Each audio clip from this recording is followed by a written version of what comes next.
Apple Picking Time by Michele Benoit Slawson, illustrated by Deborah Cogan Ray. Sometime after the summer is spent, but before the jack-o'-lanterns are lit, it's apple picking time. All over the valley, up and down the hillsides, the branches are heavy with red apples. Tomorrow we will go to work. When it's apple picking time, everyone has to help. The whole town knows we have only 3 weeks to get the fruit off the trees before it spoils. Papa takes time off from the market. Mama leaves the housework, and I don't have to go to school. Even the sisters from the convent help at harvest time. When you go apple picking, you have to get up before the sun. The moon is still high in the sky, and the rooster hasn't crowed yet. The birds are asleep. Everything is asleep, except Mama, Papa, and me, and all the other apple pickers. We meet outside the town in cars and pickups. Papa finds a place behind Grandma and Grandpa's truck. Then our families follow the narrow dirt road to the orchards. We travel past fallen corn stalks, fields of hay, and mailboxes with their flags up. If we hit a bump, the lights bounce from the road and we are in darkness again. Mama and Papa talk in low voices, and I draw faces on the frosted window. We climb up the hillside and into the apples. We don't stop until we see the sign, Pickers Wanted. All of us kids jump out of the cars and pickups at once. The Hoffman twins are the first to swing from the low branches, and we play hide and seek in the empty bins.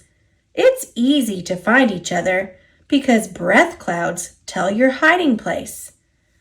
Dave is our foreman, and he arrives in a big truck that doesn't have a door. He hands each of us a purple ticket. Then Papa lifts up the lunch chest, and we head down to our trees. Grandma and Grandpa are on the same row. I'm going to pick a whole bin, I say. That's a lot of apples, Papa answers. I'm bigger this year. No doubt about that, he says. While Papa sets up the ladders, Mama fastens the canvas bag around my back. It's not as heavy as last year, I say. There are no apples in it, Mama replies. But it's not loose either. No, it's not. I don't need to go over as many loops. You've grown. Even before Papa turns his radio on, I'm up the ladder. Twist, snap, twist, snap. The apples fall in the bag and rub against my stomach. I remember to lean into the ladder for balance, so both hands are free for picking. That's what Grandpa taught me. We work fast in the morning because after lunch we will be hot and tired. Now we wear woolen shirts and gloves with fingers cut out. Mama says when you go apple picking, you need to keep your hands warm but have a good grip. That's what Grandma taught her. Every few minutes, someone yells, "Fall!" We hear Dave's tractor in the distance. First, he stops for Sister Dolores, then Grandpa. Papa is next. Dave must have known Papa's bin was ready because he drives over while Papa is still up on the ladder. Before he takes the apples away, he punches a half moon on Papa's ticket. The tractor comes again and again, again and again. By lunchtime, Mama has 2 and Papa has 3 half moons on their tickets.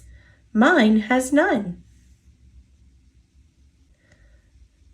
I help Papa spread out a worn quilt under a tree, and we make cushions with our heavy shirts. Mama unpacks the food and pours coffee for everyone but me. I have hot chocolate. Grandma always says that food tastes better when you eat outdoors. I think so too. Later, Papa fiddles with the radio buttons and the music changes. Ready? He asks. Mama takes Papa's hands and he brings her to him, almost in a hug, but more graceful. Then he twirls her around under the branches. Mama can spin good even in tennis shoes. Round and round they go. When the music gets soft, Mama loosens her red scarf and brown curls fall down her back. Without stopping, they reach for me, and we are three dancing. The music quickens and Papa carries me so I won't miss steps. We whirl faster and faster in a circle. As we spin, the trees do too, and I'm sure they must be dizzy from watching us. The music slows and Papa sways back and forth, with one arm around Mama and the other around me. I want the radio to play forever and our friends to keep clapping, but the work whistle blows and Grandpa calls to us. Even before Papa can turn the music low, I'm up the ladder. Twist, snap, twist, snap. That bin is almost full. We pick all afternoon, and still the tractor doesn't come for me. Now the harness straps dig into my shoulders, and the sun is too bright. Papa tries to move the ladder as the sun moves, but the sun always tricks him. Only the little kids napping under the trees have shade. Near quitting time, our row starts to empty. First, Grandma and Grandpa pack up. Our friends follow soon after. When they go, their radios do too. And except for Dave's tractor in the distance, the orchard is suddenly silent. In the quiet, a girl's voice calls out, "Full!" and her echo answers right back, "Mama, Papa, it's mine!" But they are both already beside me. Congratulations! Hooray for Anna! Mighty fine job, says Dave as he punches a half moon on my ticket. I guess you'll know what to do with this, he laughs. I don't take off my canvas bag, and I don't wait for Mama and Papa. I run all the way to the orchard office to cash my ticket in. When Grandpa sees me, I get a big hug, and all the other kids want to see the ticket too.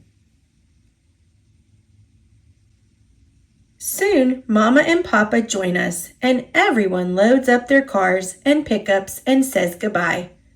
Then the procession moves slowly down the hillside away from the apples. We travel past fallen corn stalks, fields of hay, and mailboxes with their flags down. And if we hit a bump, no one mentions it. Mama and Papa talk in low voices, and I dream about apples and dancing and 2 half moons on a purple ticket.